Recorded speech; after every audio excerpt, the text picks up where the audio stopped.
Hello बच्चों, आप सभी का मेरी कक्षा में स्वागत है। मैं आपकी कला अध्यापिका बबीता मौर्य हूँ।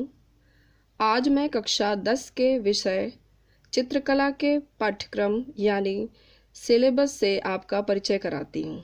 तो चलिए शुरू करते हैं।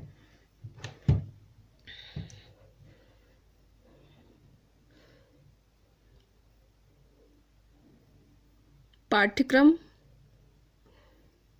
सिलेबस कक्षा 10 विषय चित्रकला। चित्रकला का केवल एक ही पेपर होगा।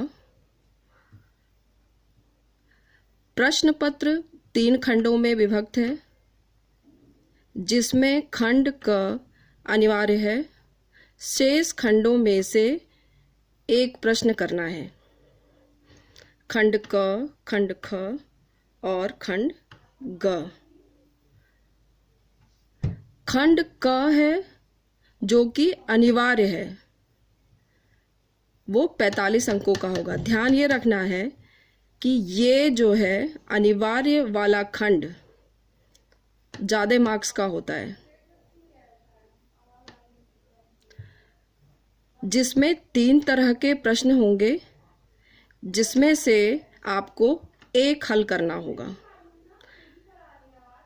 एक तो प्राकृतिक दृश्य चित्रण, जिसमें आपको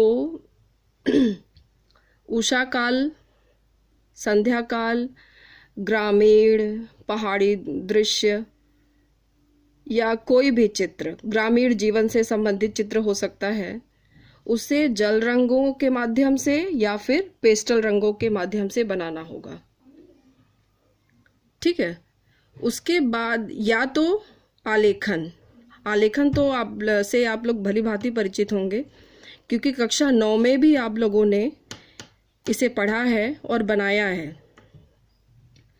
पिछले साल क्या कक्षा 9 में आपने केवल आयत और वर्ग में आलेखन बनाया था, किंतु कक्षा 10 में इसमें वृत्त और अर्धवृत्त को भी शामिल किया गया है। इसमें आलेखन केवल एक पूर्ण इकाई का मौलिक आलेखन बनाना है, यानी जो भी आकार होगा उस पूरे आकार को लेके आपको एक आलेखन बनाना है। उसमें ट्रेसिंग का कोई भी प्रयोग नहीं करना है। इसके अलावा या तो आप प्राविधिक कला से संबंधित प्रश्न को हल करिए, परंतु आपको जोर इन दोनों पर देना है। आते हैं दूसरे खंड पर। दूसरा खंड है खंड ख, स्मृति चित्रण, जिसे हम मेमोरी ड्राइंग भी कहते हैं। ये 25 अंकों का होगा। इस खंड में 2 तरह के प्रश्न करने होंगे।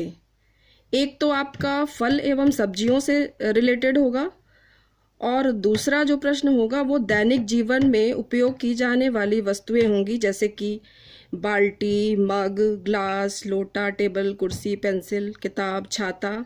जो भी चीज़ें आप अपने आसपास देखते हैं उससे रिलेटेड आपको बनाना होगा।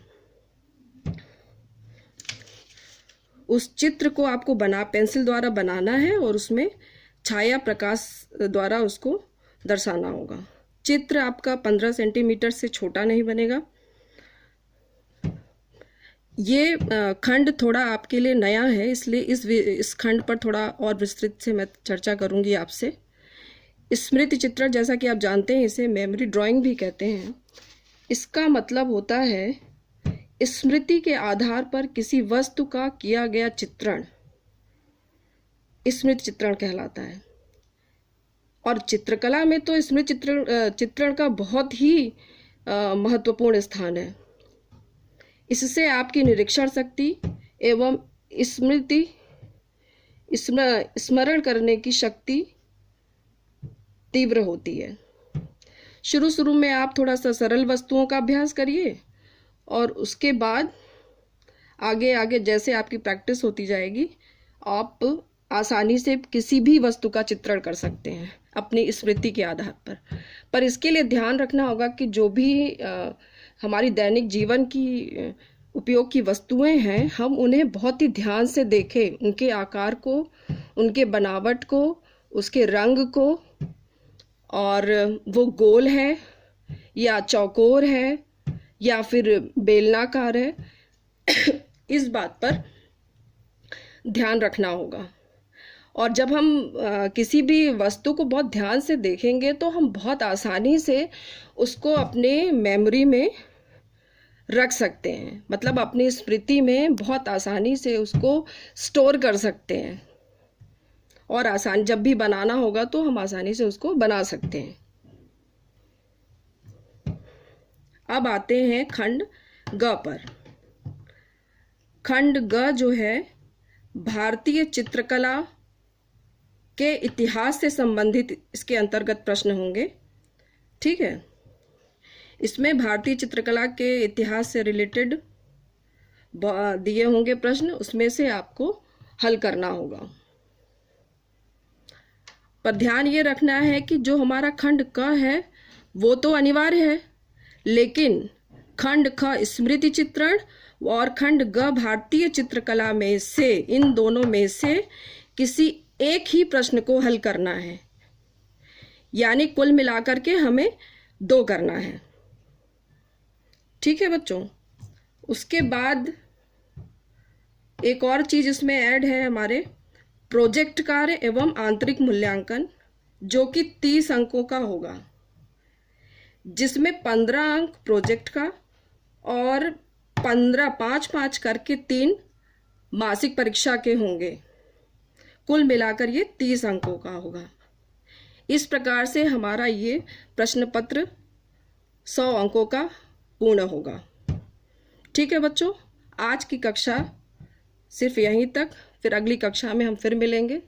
तब तक के लिए धन्यवाद।